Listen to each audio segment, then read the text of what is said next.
குச்சி பாஸ்தா எப்படி செய்யலாம்னு சொல்லி தரேன் வாங்க. பாஸ்தா வேற அளவுக்கு தண்ணி ஊற்றிக்கலாமா.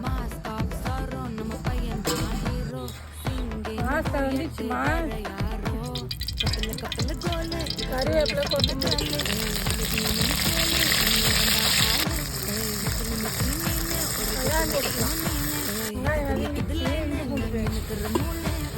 கேரட்டு பீன்ஸ்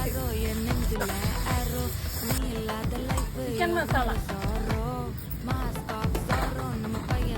தனி மிளகாத்தூள் தேவையான உப்பு. எங்கள் வீடியோ நிறைய பேர் பார்க்குறீங்க, எங்களுக்கு ஆதரவு கொடுங்க. ஒரு சப்ஸ்கிரைப் பண்ணுங்கம்மா. முட்டை 2 வருஷம் முட்டை காய் மொத்தம் வந்துச்சு.